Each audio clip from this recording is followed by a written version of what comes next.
This isn't a movie. This is real life. The body of Nolan Wells has now been found. Who is Nolan Wells? Nolan Wells is an 18-year-old boy from Mississippi who went sailing with his so-called friends, these boys sitting with him on the 4th of July. They went sailing and Nolan was never seen again. His body has now been found.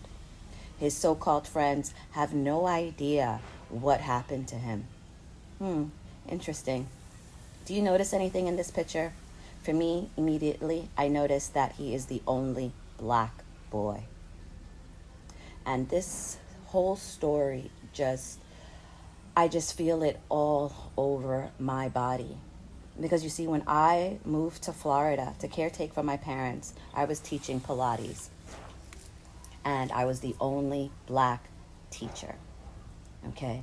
I went to the home of the manager who was having a get-together. Again, the only black girl there. And I thought we were all, friends, making friends. I thought we were all having a good time. Although while I was there, they talked about my skin color, how dark my skin was. And they talked about how big my butt was. And before I left that house, do you know what happened next? The woman whose home I was in, who had invited me, smacked me across my face. Out of nowhere, she just smacked me across my face. And all of the other women just laughed. They just kept laughing, as if this woman did not just physically assault me. When I tell you, I was afraid for my life because this was completely unwarranted. This smack came out of nowhere. What were they going to do to me next? The first thing that occurred to me, I remembered the story of the black woman who went to the sleepover, the only black woman who went to the sleepover and never made it home.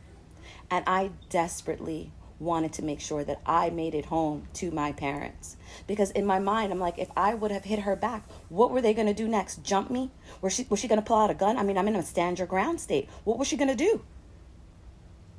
I just had to get out of there. And I just wanted to make it home to my parents. Nolan just wanted to make it home to his parents. We both thought we were safe.